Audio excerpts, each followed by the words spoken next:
So basically we have to learn about what is beams on elastic foundation.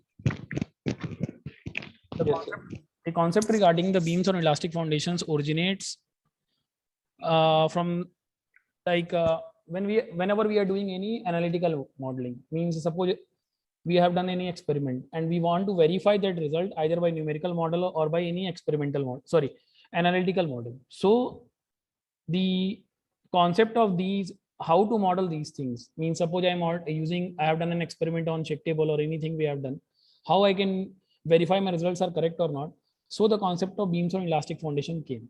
Initially, first of all, initially the concept was given by Winkler's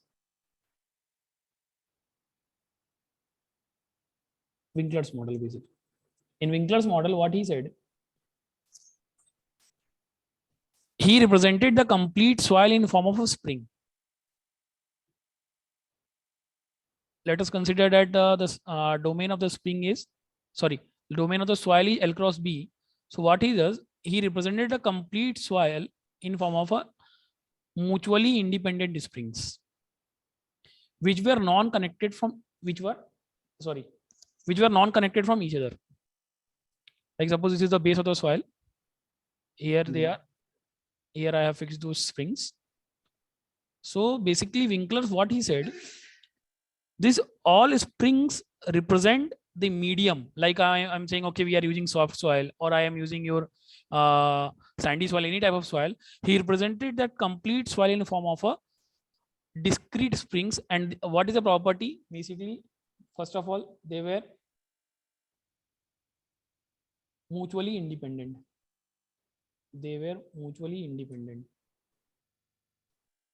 Second one, they were linearly elastic springs.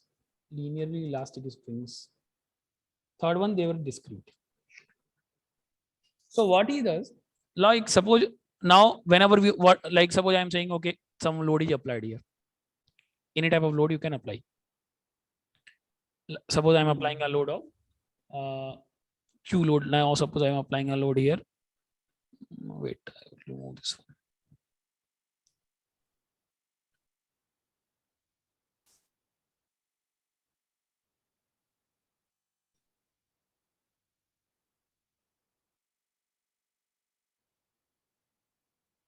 Okay. So here what we have done, we have applied a load P here.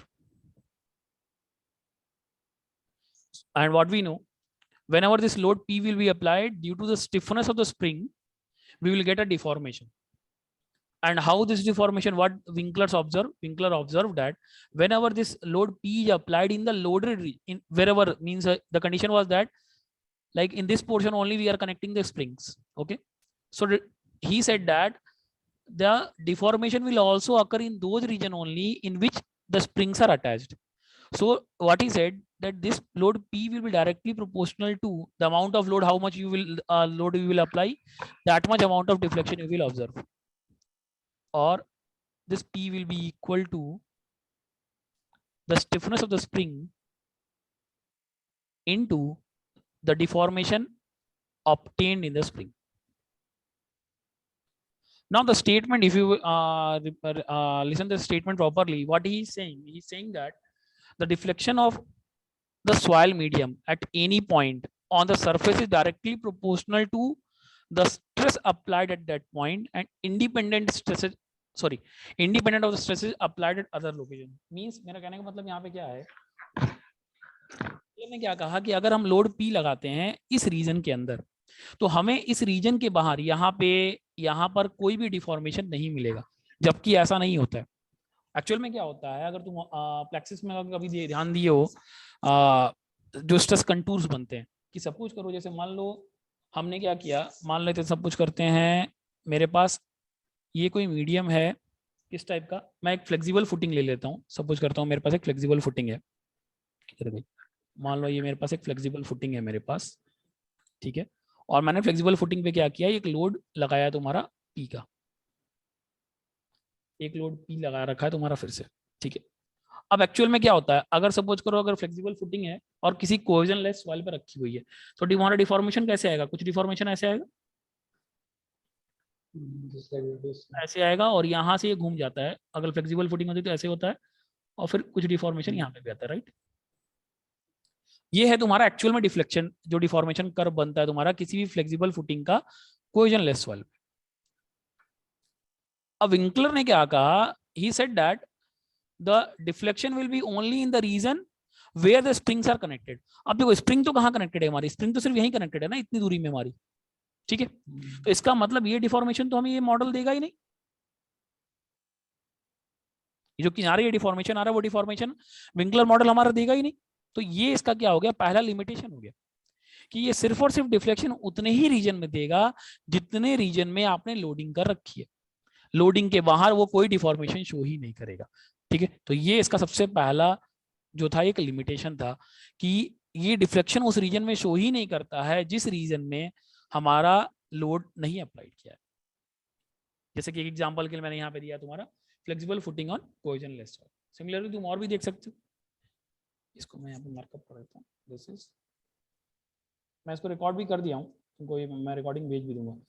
This is flexible footing on cohesionless soil, on cohesionless soil. तो कुछ इस तरह का deformation होगा जो ये read नहीं कर पाएगा। इसी तरह और भी आगे देखते हैं नेक्स्ट स्लाइड में। सपोज करो, मान लो फिर से हमारे पास एक फुटिंग है, अभी हमने फ्लेक्सिबल फुटिंग को रखा था किसके ऊपर, कोहेजनलेस सॉइल में। अभी मैं क्या करता हूँ, फ्लेक्सिबल फुटिंग रखता हूँ, बट इस बार मैं क्या करता हूँ, सॉइल हमारी कोहेसिव कर देता हूँ, ठीक है। तो अगर अब तुम अगर यहाँ पे लोड लगाओगे फिर से, तो क्या ऑब्जर्व करोगे, यहाँ पे डिफॉर्मेशन डायग्राम कैसे बनता है, तो यहाँ का जो डिफॉर्मेशन डायग्राम होता है वो कुछ इस तरह से बन गया था तुम्हारा।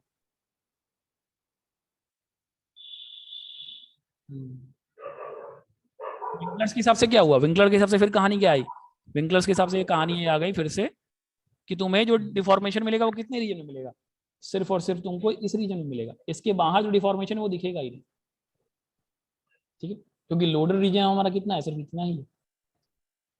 सो ये उसका क्या है, एक लिमिटेशन है बेसिकली, कि अगर हम कोई भी टाइप की फुटिंग बनाते हैं किसी भी टाइप ऑफ सॉइल में, तो ये बेसिकली क्या करेगा, सिर्फ उसी रीजन का डिफॉर्मेशन देगा जिस रीजन में हमारे पास क्या है, लोड लगा हुआ है, बाकी रीजन में वो कोई भी डिफॉर्मेशन शो नहीं करेगा। एक एग्जांपल है फ्लेक्सिबल फुटिंग का हो गया, तो इसी तरह रिजिड फुटिंग का भी देख सकते हैं। फुटिंग उठा लेता हूँ,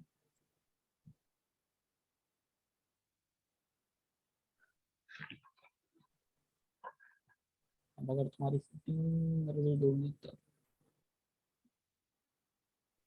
तो मैंने रिजिड फुटिंग ले ली, कोहेजनलेस सॉइल में वापस रखता हूँ, अप्लाई करता हूँ load P, so what you will observe, तो इसका डिफॉर्मेशन कुछ ऐसा होता है, इसकी जो प्लॉट करूँगी इसका डिफॉर्मेशन कुछ ऐसे है, समथिंग लाइक दिस, ठीक है, ये इसका डिफॉर्मेशन शेप होता है। तो सेम वही कहानी फिर से, ये जो किनारे वाला है ये विंकलर स्प्रिंग शो ही नहीं कर पाएगा। तो ये मैंने है रिजिड फुटिंग तुम्हारा, this is the rigid footing on कोहेजनलेस।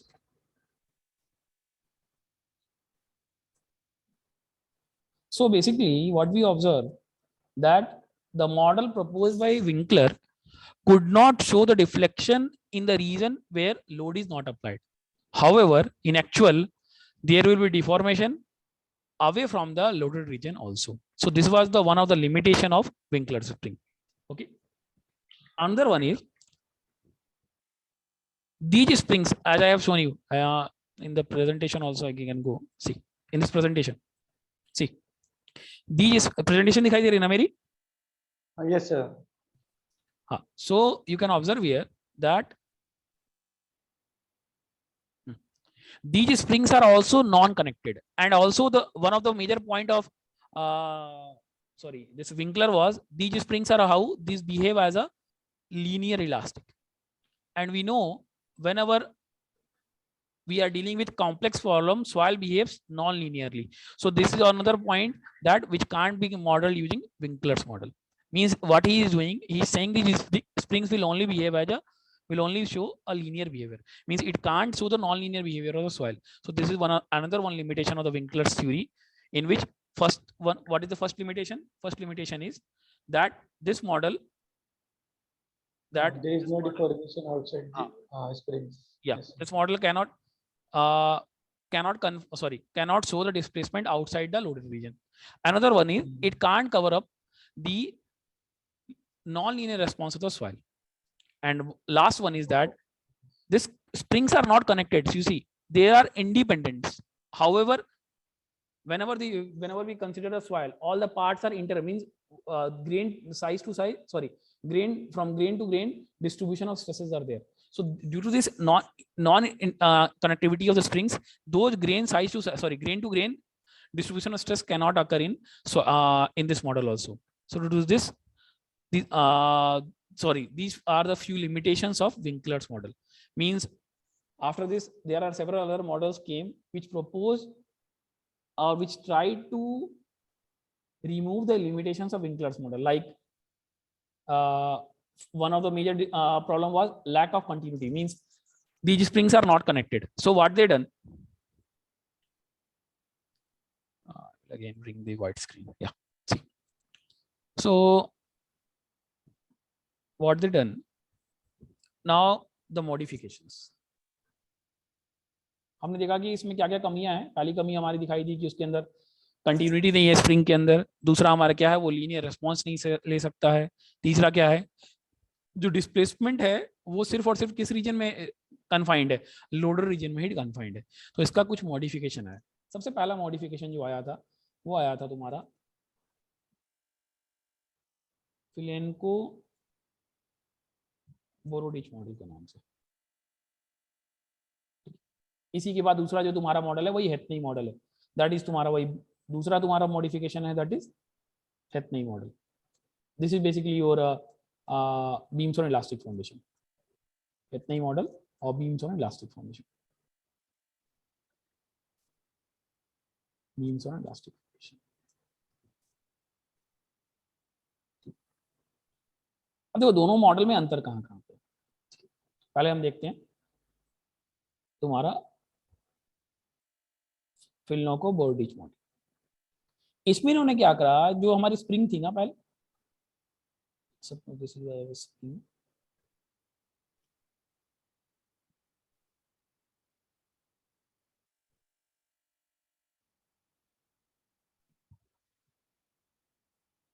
these were the springs. Previously, the major all the limitation like loaded region problem, these all was due to non-connectivity or lack of continuity among the spring. So what Filnoko and Bordich did, he placed a thin tensile layer or elastic membrane. He put an elastic membrane here. He put an elastic membrane. And how he put this one? He put an elastic membrane over this spring set of springs by applying a tension on both sides. By applying the tension on both sides. इन्होंने क्या किया basically कि दोनों side में क्या किया, पहले क्या था, जो बेसिकली जितने भी प्रॉब्लम्स थे, चाहे लोडेड रीजन का इशू है, चाहे तुम्हारा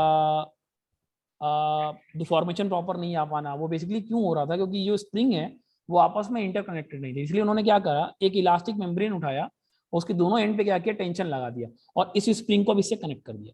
ठीक है. अब देखो बेसिकली होगा क्या, अब जब तुम लोड अप्लाई करोगे, पहले लोड कैसे था, पहले अगर तुम याद करो इक्वेशन मैंने क्या लिखवाई, मैंने लिखवाई Q, या Q को मैंने पहले P लिखा हुआ है. ठीक है. तो Q बेसिकली किसके बराबर था, वो था तुम्हारा K इंटू W के बराबर था. राइट. जहां Q तुम्हारा लोड है,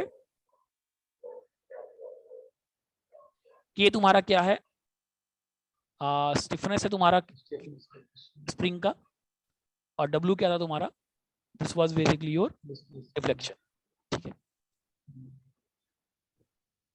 अब देखो सिर्फ एक और चीज कोई पूछ ले तुमसे कि विंकलर मॉडल को हम वन पैरामीटर मॉडल क्यों कहते थे. देखो वन पैरामीटर मॉडल क्यों कहते हैं, सिर्फ और सिर्फ कौन सा पैरामीटर यूज हुआ वहां पे, स्प्रिंग का स्टिफनेस, इसीलिए उसको हम क्या कहते हैं, विंकलर्स मॉडल को हम वन पैरामीटर मॉडल भी कहते हैं. बट अब देखो सिंस तुमने क्या किया, अब एक इलास्टिक मेम्ब्रेन लगा दी, तो अब क्या होगा, इलास्टिक मेम्ब्रेन आने की वजह से क्या होगा, डिफ्लेक्शन की वैल्यू कुछ ना कुछ कम हो जाएगी, क्योंकि कुछ डिफ्लेक्शन अब ये भी तो लेने लगेगा ना तुम्हारा, ठीक है। तो इस वजह से अब जो नया इक्वेशन तुम्हारी क्यू की बनती है वो होती है तुम्हारी Q is equal to K into W minus the applied tension T into del square अगर याद हो ग्रेडियंट निकालते थे हम, कर्ल ग्रेडियंट डाइवर्जेंस निकालते थे हम मैथ्स में, हाँ यस ये वही वाला डेल स्क्वायर है, ठीक है। Del square W upon W in the bracket X comma Y, deflection में भी इन टू डायरेक्शन, ठीक है। सो देखो अब देखो ये पैरामीटर कितना हो गया, यहाँ पे दो पैरामीटर आ गए, पहला पैरामीटर तुम्हारा स्टिफनेस है, किसका, स्टिफनेस ऑफ द स्प्रिंग, और एक और पैरामीटर जुड़ गया तुम्हारा इलास्टिक मेम्ब्रेन का जो हम टेंशन अप्लाई कर रहे हैं, इसीलिए फिलोना को बॉडीज मॉडल क्या बन गया तुम्हारा, ये एक टू पैरामीटर मॉडल बन गया, ठीक है। और इसने बेसिकली क्या किया, he tried to remove the limitation of lack of continuity। अब lack of continuity की हटाने की वजह से क्या हो गया, जो डिफॉर्मेशन जो पहले हम देख रहे थे कि ये डिफॉर्मेशन कुछ इस तरह से आ रही थी, तो ये डिफॉर्मेशन जो पहले विंकलर नहीं ले पा रहा था वो अब ये मॉडल लेने लगा, ठीक है। बट अभी भी एक लिमिटेशन है इन सभी मॉडल्स की, क्या लिमिटेशन है तुम्हारा वो लीनियर रेस्पॉन्स को नॉन लीनियर रेस्पॉन्स में भी नहीं ले पा रहे हैं। अभी भी इन्होंने जो स्प्रिंग कंसिडर करी है वो कैसी है, लीनियर इलास्टिक स्प्रिंग है, मतलब कि अभी भी ये सॉइल की नॉन लीनियर रेस्पॉन्स को कंसिडर आउट नहीं कर पा रहे हैं। नॉन लीनियर रेस्पॉन्स कैसे कंसिडर आउट करेंगे वो तुम्हारे सिलेबस में नहीं है, वो मैं बता दूंगा, वो अगर तुमको रीड आउट करना होगा तो उसके लिए कुछ और डेरिवेशन है वो तुम्हें देखने पड़ेंगे। बट जो जितने भी मॉडल्स अभी हम स्टडी आउट करेंगे, जितने भी चीजों की हम बात करेंगे, यहाँ पे हम स्प्रिंग का रेस्पॉन्स लीनियर मान के चल रहे हैं, नॉन लीनियर रेस्पॉन्स अभी भी सॉइल की इन सब मॉडल्स में कवर अप नहीं की गई है। वो कैसे कवर अप की जाते हैं वो हम क्या कहते हैं उसके बाद देख सकते हैं, जब हम इसका डेरिवेशन हम फॉलो कर सकते हैं, ठीक है। तो फिलोन बॉडीज ने क्या किया, ऊपर कंटिन्यूटी को हटा मेंटेन करने के लिए उसने ऊपर क्या किया, उसने मेंटेन किया ऊपर एक इलास्टिक मेम्ब्रेन डाल दी, ठीक है।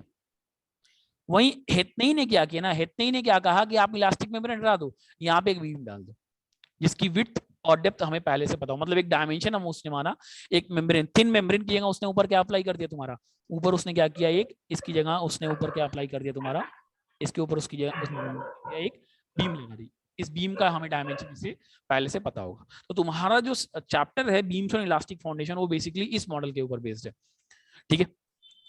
तो जो मैंने अगर तुम प्रेजेंटेशन देखोगे, जो स्लाइड्स मैंने जो तुमको सर ने दी है उसमें बेसिकली यही दिया हुआ है, अगर तुम ऑब्जर्व करोगे तो मैंने ये वो पार्ट दिया ही नहीं है तुम्हारा, क्या कहते हैं फिलियन की बर्डीज मॉडल के बारे में कुछ बात ही नहीं करी। देखो यहाँ पे तो मेरा जो स्लाइड्स था, स्लाइड्स तुम्हें वापस शो हो रहा होगा, स्लाइड्स में मैंने पहले बेसिकली यही बात हमने यही बात करी, विंकलर मॉडल क्या होता है। तो विंकलर मॉडल जैसे कि मैंने बताया कि क्या क्या चीजें होती हैं, म्यूचुअली इंडिपेंडेंट स्प्रिंग होती है, डिस्क्रीट स्प्रिंग होगी और लीनियर इलास्टिक स्प्रिंग होगी। क्या पाया, डिफ्लेक्शन क्या होता है, डायरेक्टली प्रोपोर्शनल होता है जितना भी आप लोड अप्लाई करोगे उस रीजन में जहां पर लोड अप्लाइड किया हुआ है, तो P is directly proportional to W। ध्यान रखना है बाकी किसी और पॉइंट पे लोड कोई डिफॉर्मेशन नहीं आएगा जहां पे भी हमने लोड नहीं अप्लाई किया। ये विंकलर के क्या है, एक तरह का एक लिमिटेशन है तुम्हारा, ठीक है।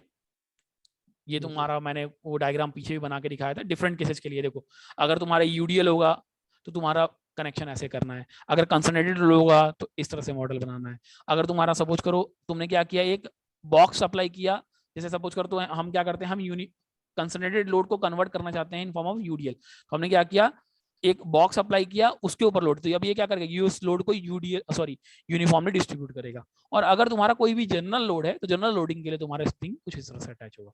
बट इन सभी में दिक्कत कहाँ पे आई, कंटिन्यूटी नहीं रही, लीनियर रेस्पॉन्स मेजर कर रहा है और सिर्फ deflection combined confined load region में, ठीक है। अब देखो यहाँ पे मैंने डायरेक्टली पास्टरनक मॉडल में चलाया हूँ, एक्चुअली पास्टरनक मॉडल से पहले क्या आया था तुम्हारा, वो दोनों मॉडल आया था, कौन कौन सा, जो मैंने अभी स्लाइड्स में तुम्हें दिखाया, कौन कौन सा, एक बॉडीज मॉडल और एक है हेथनेई मॉडल, ठीक है। बॉडीज मॉडल में क्या किया गया, कंटिन्यूटी को रिमूव करने के लिए, कंटिन्यूटी को लाने के लिए उन्होंने क्या किया, एक इलास्टिक मेम्ब्रेन डाल दिया जिसके ऊपर टी टेंशन अप्लाई किया था। जबकि हेथनेई मॉडल में क्या किया गया, वो इलास्टिक मेम्ब्रेन की जगह हमें क्या किया, उन्होंने एक बीम डाल दी, जिसके ऊपर हम डिटेल में अभी आगे की ओर पढ़ेंगे कि क्या वो उन्होंने किस तरह से इक्वेशन, जैसे अभी मैंने बॉडीज मॉडल में मैंने इक्वेशन डायरेक्ट तुम्हें लिखवा दी, हेथनेई मॉडल की डेरिवेशन अभी हम दोबारा उस पूरे को डेराइव करेंगे कि वो इक्वेशन कैसे आएगी, ठीक है। उसके बाद कुछ और नई चीजें लेके आई, जैसे सपोज करो, जैसे मान लो सपोज करो मैं चाहता हूँ, मान लो कभी कभी क्या होता है जब हम बोरहोल इन्वेस्टिगेशन कर रहे हो तो हो सकता है ऊपर सैंड लेयर आ जाए, नीचे क्ले लेयर आ जाए, ठीक है। अब मैं चाहता हूं इस मॉडल को इस तरह के बोरहोल इन्वेस्टिगेशन, मतलब 2 लेयर की सॉइल है, Sandy soil and clayey soil. मैं इस लेयर और इस टाइप की सॉइल को मैं क्या करना चाहता हूँ, मैं मॉडल करना चाहता हूँ एनालिटिकली। ठीक है, तो अब मैं क्या करूंगा, ध्यान से समझना।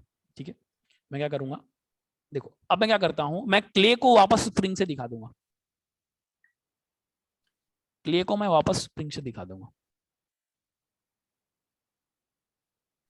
ठीक है,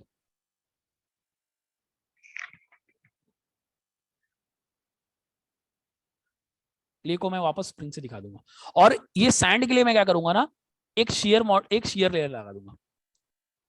यहां पे मैंने क्या किया, एक थिन मेम्ब्रेन टाइप की एक शेयर लेयर दे दी इस पर।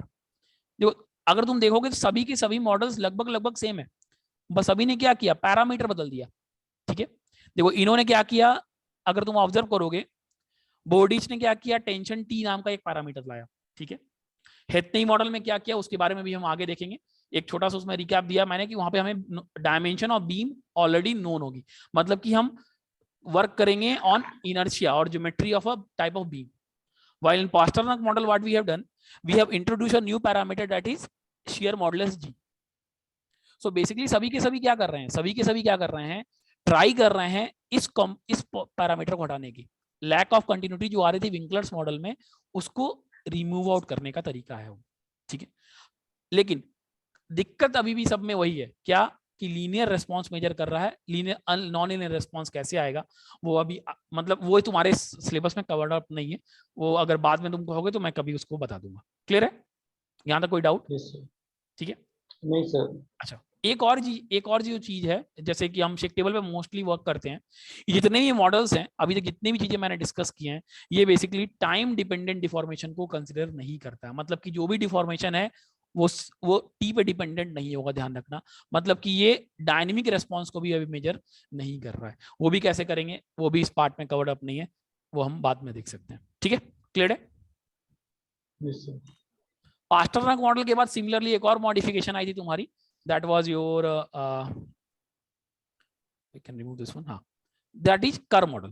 ठीक है, अब कर मॉडल बेसिकली क्या है, कर मॉडल बेसिकली क्या है, इसमें इन्होंने क्या किया कि सपोज करो हमारे पास 3 लेयर की सॉइल है, मतलब मल्टीपल लेयर आ गई। अभी तक क्या थी, 2 लेयर की सॉइल थी या सिंगल लेयर सॉइल थी, बट सपोज करते हैं, क्योंकि हमें पता है एक्चुअल में जब हम सॉइल इन्वेस्टिगेशन करते हैं तो हमारे पास मल्टीपल लेयर ऑफ सॉइल आती है।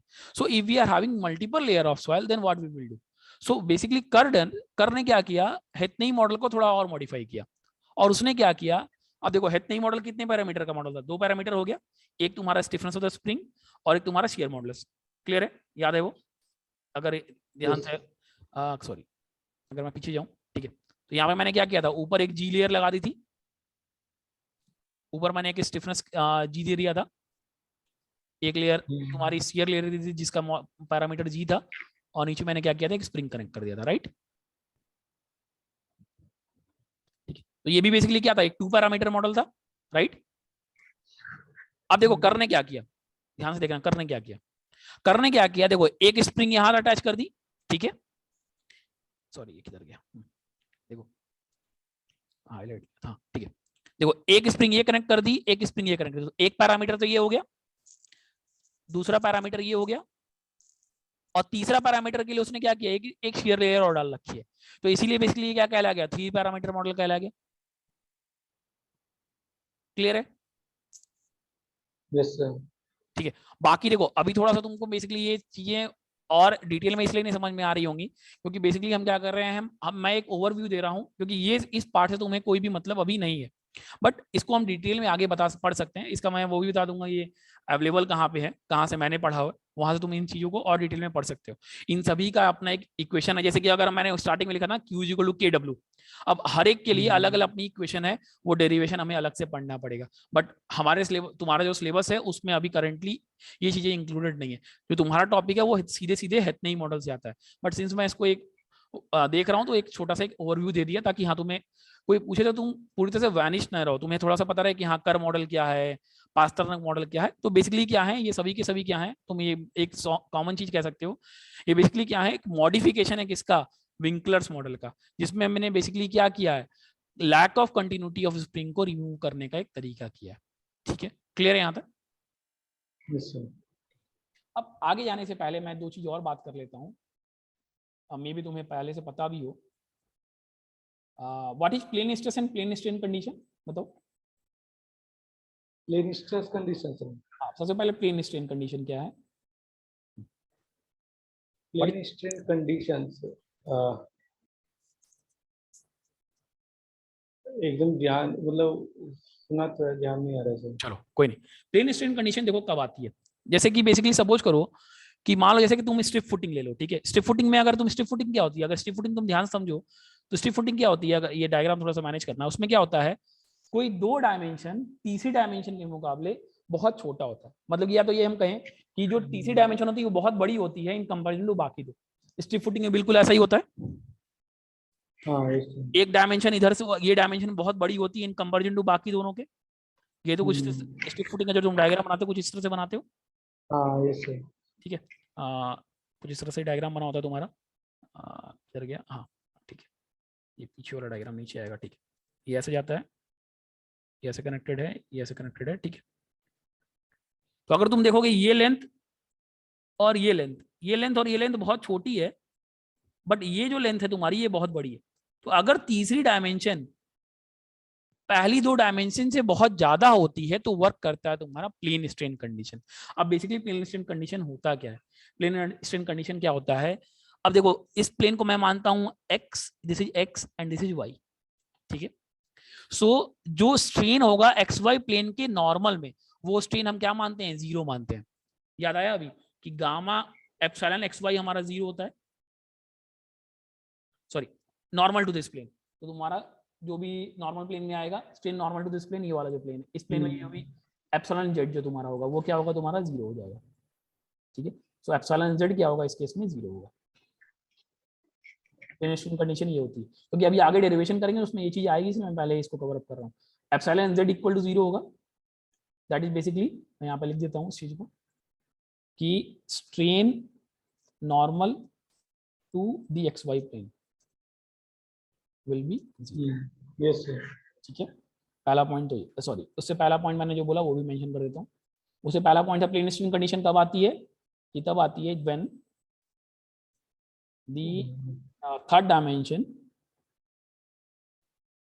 is quite larger than the other two। For example के लिए तुम याद कर सकते हो, ध्यान रखने के लिए एग्जाम्पल है तुम्हारा स्टिफ फुटिंग, ठीक है। तो ये बेसिकली तुम्हारा क्या है, प्लेन स्ट्रेन कंडीशन। तो पहली चीज प्लेन स्ट्रेन कंडीशन कब अप्लाई होगी? जब थर्ड डायमेंशन बहुत बड़ी होगी इन कंपैरिजन टू बाकी दोगे। तो बेसिकली होता क्या है, strain normal to X Y plane वो 0 होगा। दूसरा एक और भी चीज 0 होती है, वो होती है shear strain in xz direction, and yz direction। इसे भी yz direction are also assumed to be 0। ठीक है। तो ये ध्यान रखना जब हम आगे डेरिवेशन करेंगे और जब मैं बोलूंगा प्लेन स्ट्रेन कंडीशन लगाना है तो वहां पे ये चीज ऑटोमेटिकली 0 हो जाएगी। गामा एक्स जेड एंड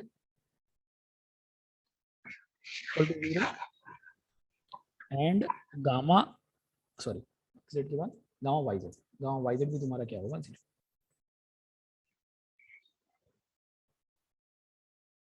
ठीक है। सो जनरली जब भी हम स्ट्रिप फुटिंग का एनालिसिस करते हैं तो हम क्या यूज करते हैं? वहां पे प्लेन स्ट्रेन कंडीशन यूज करते हैं। क्लियर है कि प्लेन स्ट्रेन कंडीशन क्या है? तो प्लेन स्ट्रेन कंडीशन वो कंडीशन है जिसमें हम क्या करते हैं, स्ट्रेन इन एक किसी भी एक डायरेक्शन, जैसे मैंने यहाँ पे स्पेसिफाई कर दिया कि एक्स वाई प्लेन के नॉर्मल डायरेक्शन में स्ट्रेन 0 होगा, तो किसी भी एक डायरेक्शन में normal to other to plane तुम्हारा स्ट्रेन क्या होता है? 0 होता है। ठीक है। इस कंडीशन को क्या कहते हैं? प्लेन स्ट्रेन कंडीशन कहते हैं। ठीक है, ओके क्लियर है यहाँ तक? Yes, sir. Next one is plane stress condition. So plane stress condition कब अप्लाई होगी? ऑब्वियसली बात है, प्लेन स्ट्रेन का उल्टा मतलब जब तीसरा डायमेंशन बाकी 2 डायमेंशन के मुकाबले क्या हो? बहुत छोटा हो। ठीक है। So basically it is applied when, पहला when the third dimension is quite large, quite smaller than the other region. ये बेसिकली कहाँ पे अप्लाई करते हो तुम? ये बेसिकली तुम थिन बॉडीज में अप्लाई करते हो। थिन एंड, याद होगा तुम थिन एंड थिक स्फीयर्स पढ़ते हो ना, थिन एंड थिन सिलिंडर्स तुम्हारा उसमें स्ट्रेंथ ऑफ मटेरियल में, Yes, sir. वहां पे थिन सिलिंडर्स में basically plane strain condition apply होती थी तुम्हारी, ठीक है। तो थिन बॉडीज के लिए यूज करते हैं। अब बेसिकली कंडीशन क्या होगी, ऑब्वियस सी बात है, इसका मतलब प्लेन स्ट्रेस, इसका मतलब क्या हो गया, इसका मतलब ये हो गया कि स्ट्रेस इन दिस डायरेक्शन, जो भी थर्ड डायमेंशन होगी तुम्हारी, उस डायमेंशन में स्ट्रेस क्या होगी, जीरो होगी। बट ध्यान रखना स्ट्रेन जीरो नहीं होगी। तो मैं मान के चलता हूँ थर्ड डायमेंशन क्या है, जेड है, तो मैं मानता हूँ इस केस में क्या होगा, सिग्मा जेड क्या होगा तुम्हारा, जीरो होगा। बट ध्यान रखना एप्सिलॉन जेड जीरो नहीं होगा। इस कंडीशन को क्या कहते हैं, प्लेन स्ट्रेस कंडीशन कहते हैं। तो ये चीज क्लियर है, प्लेन स्ट्रेस और प्लेन स्ट्रेन में अंतर क्या है? हाँ, ये सर समझ रहा हूँ। सो बेसिकली हमारे पास दो कंडीशन है, plane stress and plane strain condition. Plane, हम जनरली प्लेन स्ट्रेन कंडीशन की बात करेंगे। प्लेन स्ट्रेस कंडीशन तुम्हारी thin thin body like thin cylinders हैं, वहां पे यूज करते हैं। अभी हम इलास्टिक कंडीशन, सॉरी बीम्स और इलास्टिक फाउंडेशंस में हम प्लेन स्ट्रेस कंडीशन की बात ही नहीं करेंगे। हम बात किसकी करेंगे, हम बात करेंगे तुम्हारी प्लेन स्ट्रेन कंडीशन की, जिसमें बेसिकली कब यूज करते हैं, जब तीसरा डायमेंशन बाकी दो डायमेंशन के मुकाबले बहुत ज्यादा होता है। उस डायमेंशन, उस डायरेक्शन में तुम्हारा जो स्ट्रेन होता है वो क्या होता है, हम मान के चलते हैं जीरो होता है, ठीक है। Yes sir. सो अभी हम आते हैं अपना डेरिवेशन की तरफ, that is Hetenyi model.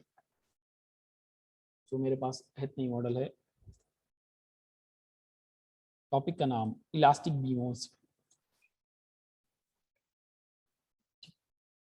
So 2 minute को इसका डायग्राम प्रॉपर्ली बनाना पड़ेगा, तो समझ में भी आए।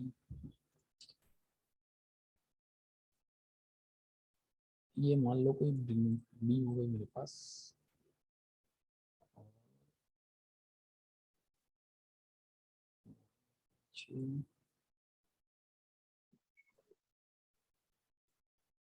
सपोज करता हूँ मैं यहाँ पर बीच में स्प्रिंग कनेक्टेड है तुम्हारे,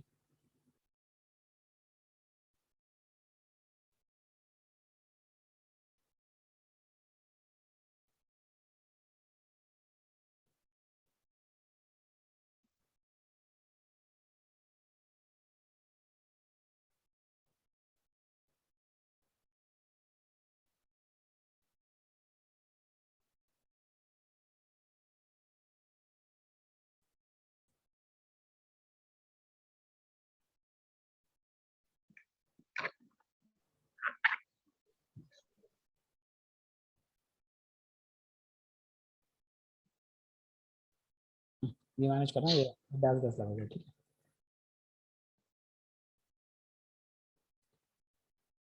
ओके, अब ऊपर मैंने क्या किया है कि यूडीएल के लिए मैं जो डेरिवेशन करा रहा हूँ वो यूडीएल के लिए करा रहा हूँ। सो ऊपर मैंने यूडीएल,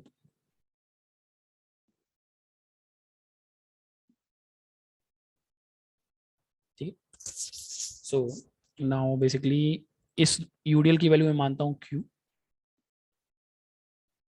ठीक है। और ये मानता हूँ मैं, ये अप्लाई कर रहा है लोड डब्ल्यू को, जिसकी वजह, सॉरी, जिसकी वजह से जो डिफ्लेक्शन आएगा वो मानता हूँ मैं डब्ल्यू आएगा, ठीक है। और ये तुम्हारा स्प्रिंग है जो मेरा सॉइल को रिप्रेजेंट कर रहा है, हमारा स्प्रिंग हो गया। सो बेसिकली अब मैं अपना प्लेन भी डिसाइड कर लेता हूँ। ये मेरा एक्स वाई प्लेन है, इधर एक्स है, ये वो तुम्हारा वाई प्लेन होगा, ठीक है। ये मेरा एक्स वाई प्लेन है। यस। अब मैं इसका एफबीडी बनाता हूँ। मैं क्या चाहता हूँ, मुझे कुछ चीजें चाहिए, तो मैं एफबीडी बनाने से पहले मैं अपना साइन कन्वेंशन तुम्हें बता देता हूँ। मेरा साइन कन्वेंशन है जो मैं डेरिवेशन यूज करूंगा, ठीक है। जनरली वही तुम यूज भी करते हो। अगर तुम लेफ्ट से चलते हो तो बताओ अपवर्ड शियर को क्या लेते हो, लेफ्ट से लेफ्ट पहले में अपवर्ड को अपवर्ड वाले को पॉजिटिव, ठीक है। अपवर्ड को पॉजिटिव से। और क्लॉकवाइज बेंडिंग मोमेंट पॉजिटिव होती है तुम्हारी, ठीक है। सही है। ये पॉजिटिव होता है। अगर मैं राइट से चलूंगा वो उसका अपोजिट हो जाएगा, नेगेटिव ये माइनस। उल्टा हो जाएगा, अपवर्ड शियर तो उस केस में नेगेटिव हो जाएगी, और क्लॉकवाइज बेंडिंग मोमेंट भी नेगेटिव हो जाएगा। तो ये मैं जो भी पूरा क्लास लूंगा, जो भी चीज़ें इसमें बताऊंगा, मेरा साइन कन्वेंशन हमेशा यही रहेगा, ठीक है। So this is your sign convention.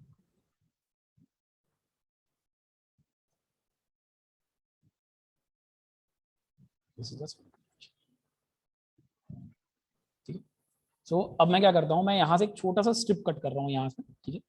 मैं एक छोटा सा स्ट्रिप यहाँ पे मार्क कर रहा हूँ, जिसको मैं कट कर रहा हूँ, कौन सा कलर है, ब्लू कलर। ब्लू कलर से मैं मार्क करके दिखा रहा हूँ। मैं यहाँ से एक स्ट्रिप कट कर रहा हूँ, ये मान लो मेरी स्ट्रिप मैंने यहाँ से कट की, ठीक है। और स्ट्रिप को कट करके मैं एफबीडी बनाना चाहता हूँ। चलो एफबीडी, ठीक है। तो ध्यान से देखना, एफबीडी मैं इस पोर्शन की बना रहा हूँ। ये जो मैंने बीम ले रखी है, वो मैं बीम को बाहर निकाल, मैंने तुमको दिखाने के लिए बीम को थोड़ा सा बड़ा कर दिया, ठीक है। ये बीम तुम्हारी बड़ी हो गई, ठीक। अब ध्यान से देखो, अब ऊपर से तुम्हारा क्या लग रहा था, ये क्यू लोड आ रहा था, जैसे क्यू, ऊपर से ये क्यू लोड छोटा सा क्यू आ रहा है।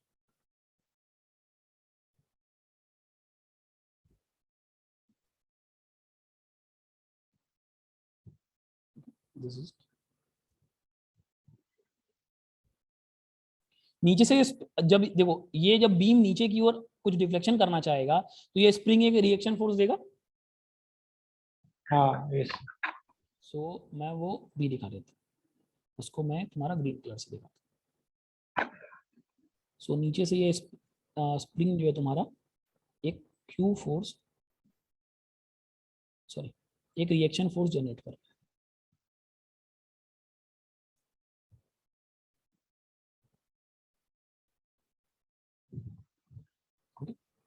सो दिस इज, अब ये इसकी वैल्यू क्या हो जाएगी, अगर इसकी वैल्यू तुम देखोगे तो ध्यान करो, इसकी वैल्यू क्या होती है, P इज इक्वल टू क्या था, के डब्ल्यू होता था।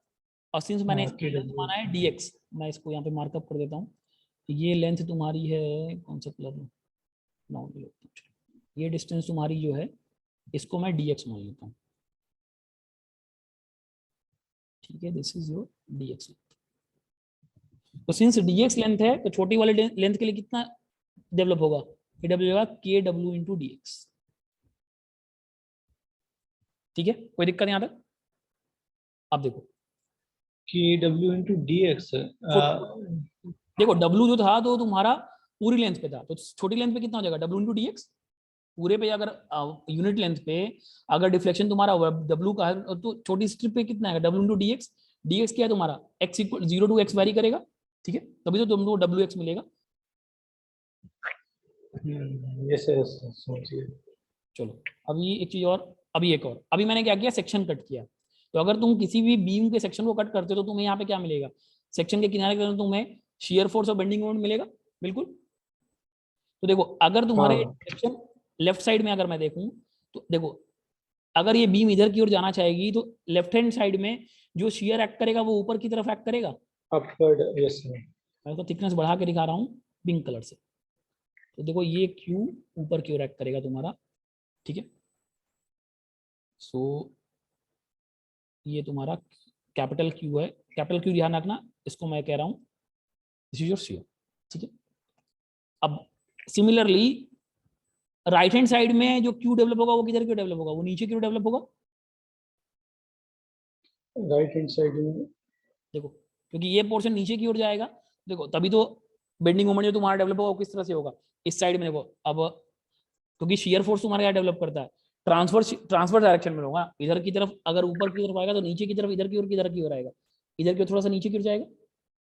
राइट हैंड साइड में देखो, यस सर। देखो ये चीज, देखो मेरा कहने का मतलब है, अगर ये चीज नीचे की ओर आ रही है, ठीक है, तो शियर बेसिकली क्या है, शियर एक तरह का रेजिस्टेंस है जो बीम ऑफर करेगी। Yes sir. तो लेफ्ट हैंड साइड के लिए तो तुम्हें एकदम क्लियर है कि वो बीम, क्योंकि तुम्हें वो चीज क्लियरली ऑब्जर्व हो रही है। अब राइट हैंड साइड में उसको उल्टा कर दो, उल्टा कर दो, जो चीज तुमने ऊपर की ओर दिखा रहे हो, क्योंकि राइट हैंड साइड में ये क्या हो जाएगा, अब नेगेटिव हो जाएगा ना। हाँ यस सर। इसीलिए मैंने अब क्यू का डायरेक्शन इस केस में क्या हो जाएगा, नीचे की ओर हो जाएगा। ये समझ में आया अभी? हाँ सही है सर, तो ये, साइन कन्वेंशन की वजह से हाँ, साइन रोटेट हो रहा कन्वेंशन है। की वजह से यहाँ आ गया, ठीक है। तो राइट हैंड साइड में जो तुम्हारा डेवलप होगा, अब क्या होगा, देखो अगर यहाँ पे क्यू फोर्स होगा, तो राइट हैंड साइड में थोड़ा सा ज्यादा होगा। क्यू इंटू, हाँ yes sir, Q plus Q into x, yes sir, मान लेता समथिंग हूँ कुछ ऐसा होगा। ये हो जाएगा तुम्हारा, मैं मान लेता हूँ क्यू प्लस डी क्यू मान लेता हूँ, छोटा वाले yes sir, D Q S, plus, हाँ मैंने इसको डी क्यू छोटा वाला मान, ठीक है। सिमिलरली आप देखो, मोमेंट किस डायरेक्शन में प्रोड्यूस कर रहा है, देखो मोमेंट किस डायरेक्शन में आ रहा है, ये मोमेंट किस डायरेक्शन में लेके जा रहा है, ये लेके जा रहा है क्लॉकवाइज। तो इसका इस डायरेक्शन में मोमेंट डेवलप कर दो, इस सेक्शन में मोमेंट आएगा तुम्हारा ये मान लो तुम्हारा डायरेक्शन है m का, सो एक मोमेंट डेवलप हुआ इधर की ओर m, और ये किधर की ओर जाएगा तुम्हारा, ये भी क्लॉकवाइज डायरेक्शन में जा रहा है, सॉरी एक सेकंड, बीम के इस सेक्शन में अगर तुम क्लॉकवाइज दे रहे हो तो दूसरी साइड क्या दोगे, एंटी क्लॉकवाइज दोगे। अगर बीम का फ्री बॉडी डायग्राम बनाना है तो कैसे बनाते थे, देखो याद करो, फिक्स बीम के केस में देखो, कोई भी अगर फिक्स बीम लेते हो तुम, तो अगर इधर की तरफ बेंडिंग मोमेंट तुम्हारा एंटी क्लॉकवाइज तो दूसरे तो क्या होता है, क्लॉकवाइज आता है, बैलेंसिंग मोमेंट करता है, यस सर। ठीक है। तो सेम वही कॉन्सेप्ट यहाँ पे भी लगा दिया मैंने, ठीक है। सो अगर इस साइड में m मोमेंट आया तो इसके इस साइड में क्या आ जाएगा, m प्लस dm आ जाएगा। सही सर। ये फ्री बॉडी समझ में आई तुमको, फ्री बॉडी डायग्राम इस पूरे का। हाँ सर, बस एक छोटा सा कंफ्यूजन आ रहा है मेरे को हाँ उसमें। बोलो बोलो, ये के डब्ल्यू इंटू डी एक्स, ये कैसा है, वो कैसे है वो इसको कैसे थोड़ा है? सा। चलो ये भी बता देता हूँ, ठीक है। देखो पहली चीज, ये जो लोड होगा वो क्या हो जाएगा, q इंटू डी एक्स हो जाएगा। एक मिनट किधर गया? हाँ, छोटा करो, क्यू इंटू, अच्छा डी एक्स, क्योंकि okay. q into D X, D x lens के लिए तुम्हारा जो फोर्स लगेगा, देखो q तुम्हारा क्या है, सॉरी वो है क्या कहते हैं, इंटेंसिटी, और q इंटू डी एक्स क्या हो जाएगा, वो तुम्हारा हाँ टोटल फोर्स हो जाएगा तुम्हारा, ठीक है। ये हाँ, कहना यूडीएल बन जाएगा। यूडीएल है ना, तो यूडीएल के लिए मैग्नीट्यूड तुम्हारा कितना होगा, तो मैं यहाँ पे हाँ लिखता हूँ, चलो यहाँ पे लिखता हूँ मैं, यहाँ पे लिखता हूँ मैं टोटल फोर्स, ब्लू कलर से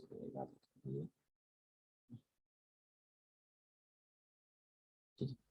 तो टोटल फोर्स जो डेवलप हो रहा है, ये कलर से,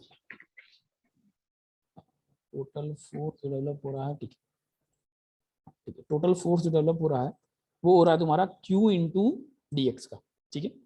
नाउ हाँ, अब एक चीज, ओके। हाँ अब एक और जो तुम्हारा डाउट था वो ये था, ठीक है, ध्यान से समझ कैसे वो आया, के डब्ल्यू इंटू डी एक्स, ठीक है। अब मुझे एक बात बताओ, इस स्प्रिंग की वजह से कितना रिएक्शन फोर्स डेवलप होगा, वो डेवलप होगा पी, पी उसका इंटेंसिटी होगा, याद करो।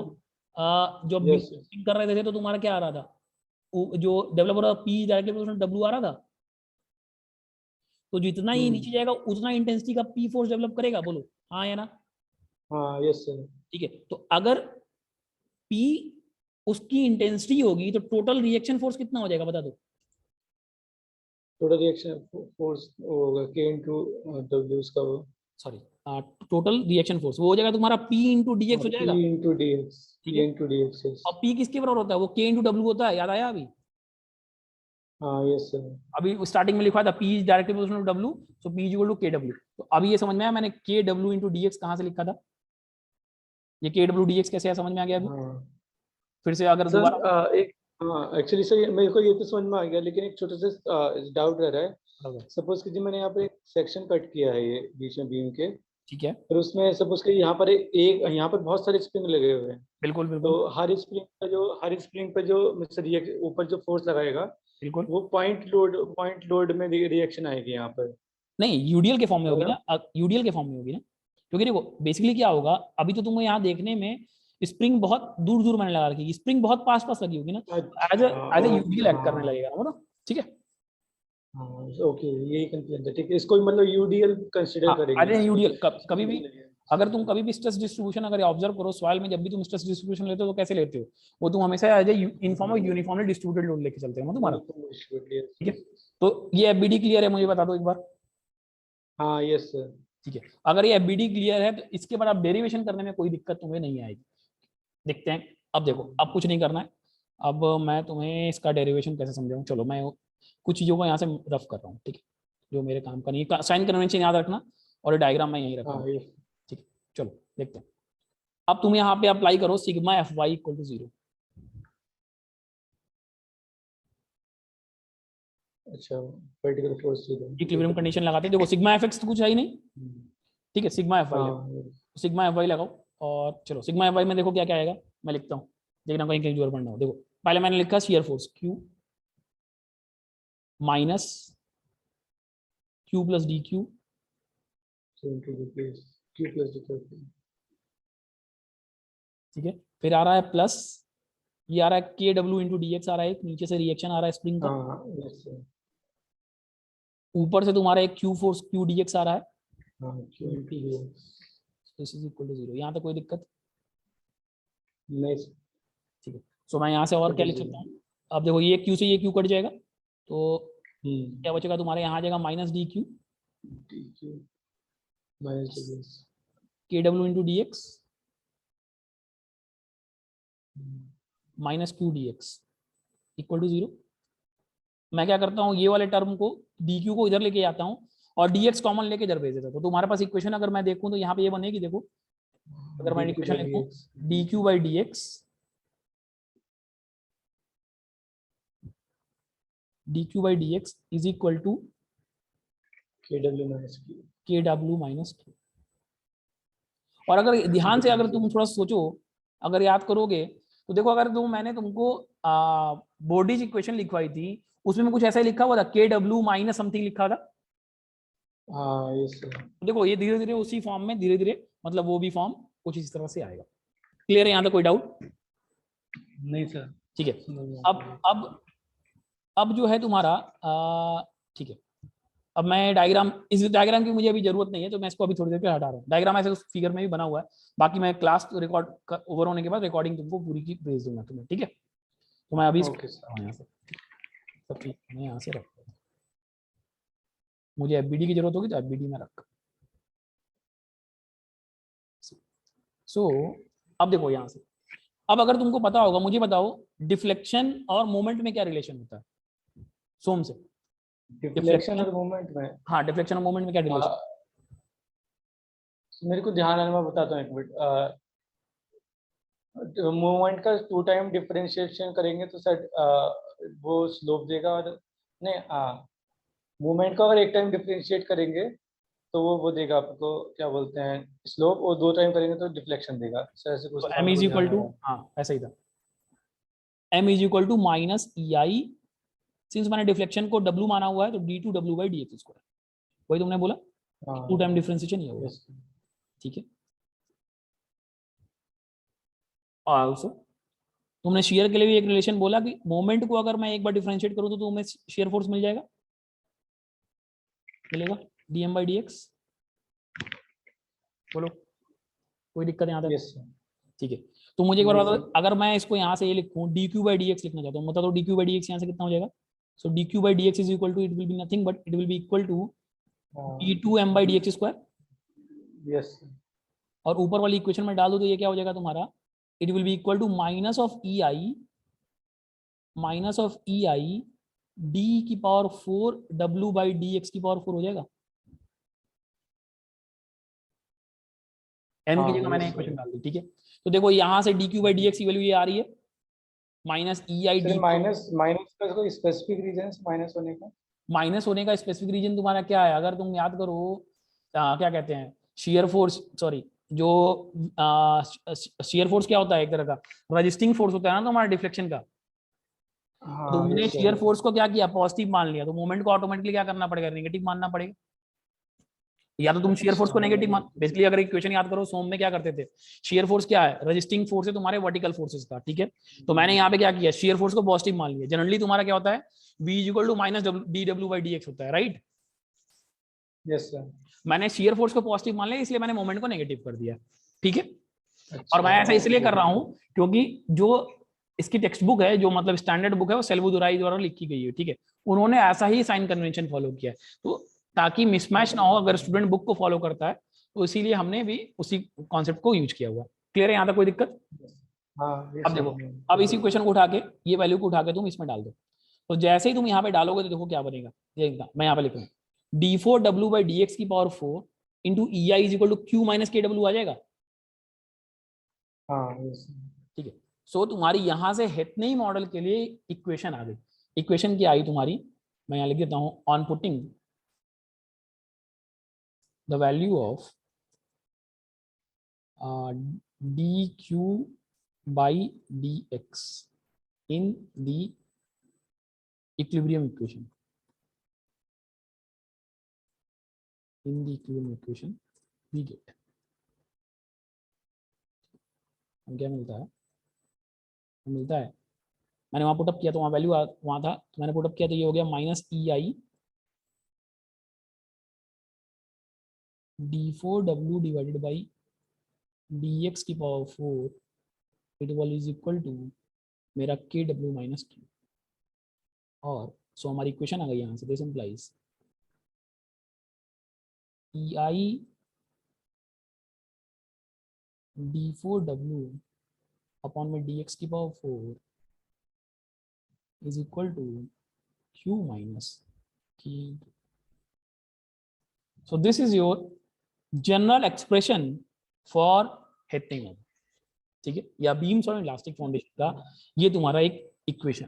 अब इस इक्वेशन को हम नेक्स्ट क्लास में, कल जब मैं क्लास लूंगा तो इसमें हम क्या करेंगे, इसका सोल्यूशन निकालेंगे। अभी मैंने डिफरेंशियल इक्वेशन तुम्हें लिख के दे दी है, नेक्स्ट क्लास में हम क्या करेंगे, इस इक्वेशन का सोल्यूशन निकालेंगे, ठीक है। तो एक चीज, एक काम जरूर करना तुम, कल जब हम सोल्यूशन निकालने से पहले थोड़ा सा एक बार वो डिफरेंशियल इक्वेशन का, अगर पढ़े हुए तो बहुत अच्छी बात है, नहीं पढ़े हुए तो एक बार रिवाइज कर लेना, CFPI कैसे निकालते हैं तुम्हारा, ठीक है, क्योंकि हाँ उसी हाँ चीज को आगे CFPI है। ठीक है, क्योंकि आगे यही से पूरा कॉन्सेप्ट यहाँ से वही आएगा तुम्हारा, ठीक है। तो ये तुम्हारी यहाँ तक आई थिंक, एक बार मैं रिकॉर्डिंग पूरी भेज दूंगा, इसको एक बार देखना, तुम्हें जो नोट्स बनाना हो नोट्स से ऐसे बनाने की जरूरत पड़ेगी नहीं, ऑटोमेटिकली मैंने सब कुछ यहाँ मेंशन कर दिया है, ठीक है। उसको देख के देखना, कोई डाउट आता है वो मुझसे पूछ लेना। इसके आगे का डेरिवेशन हम आगे करेंगे। बेसिकली इसमें हम करेंगे क्या, Q की वैल्यू को 0 मान लेंगे और W की वैल्यू को मान लेंगे फंक्शन है E का, और डेरिवेशन आगे की ओर बढ़ा देंगे तुम्हारा, मतलब एक जनरलाइज इक्वेशन वैल्यूज निकाल के यहाँ से लेके आएंगे, वो चीज़ हम कल देखेंगे, ठीक है। तो मीनवाइल यहाँ तक अगर कोई डाउट होगा तो मुझे बता दो, अभी कोई डाउट है तो